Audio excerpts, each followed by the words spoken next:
Atomic Blonde stars Charlize Theron as Lorraine Broughton, a British intelligence agent sent into Berlin during the final days of the Cold War.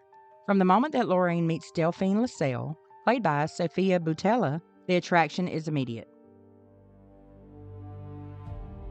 The film doesn't play it as subtle. There is an obvious mutual draw between them, physical, direct, and instant, strong enough that neither woman seriously attempts to keep emotional distance.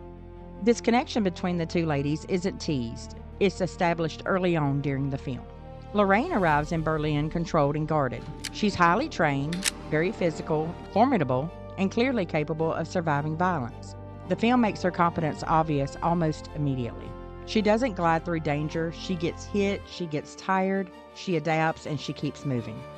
The action in Atomic Blonde is brutal and grounded. Lorraine survives through endurance, technique, and will, not invincibility. And that matters because her strength feels earned.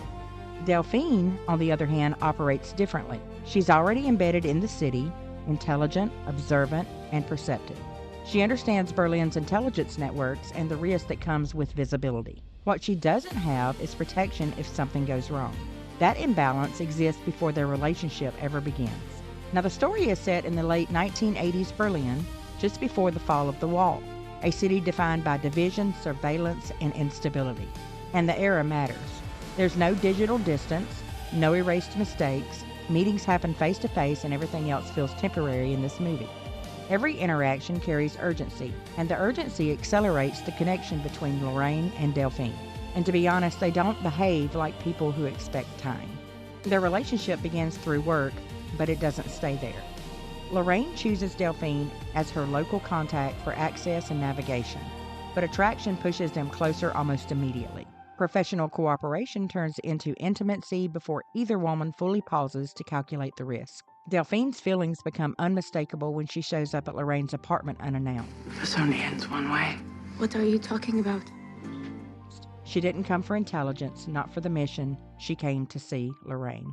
And that moment matters in this film. It makes it clear that Delphine's interest is personal and intentional. She crosses a boundary because the distance between them has already collapsed. What is important in this relationship is that Lorraine does soften with Delphine. She does not do this publicly, nor recklessly, but very private and deliberate. With Delphine, Lorraine allows moments of openness, quieter conversations, lower defenses, and a gentler presence that doesn't exist anywhere else in the film. This softness doesn't weaken her, it exists alongside her strength. The film never suggests that Lorraine's attraction undermines her competence. If anything, her capability is part of the draw. Delphine sees exactly what Lorraine is capable of, and Lorraine sees that Delphine understands the danger anyway.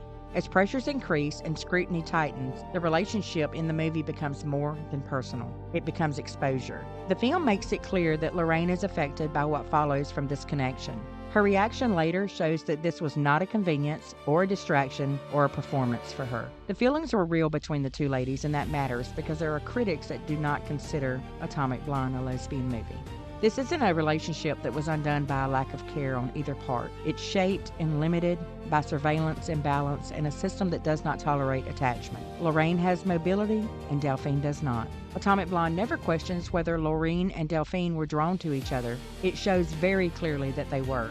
What it does leave open is whether a connection that intense could ever survive inside a world built on secrecy, imbalance, and expendability. And that question is never answered. And honestly, in a story like this, it isn't meant to be answered.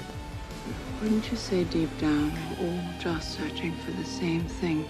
Well, I hope you liked the breakdown of Atomic Blonde. Please like and subscribe so you can catch my next video. Thanks for watching.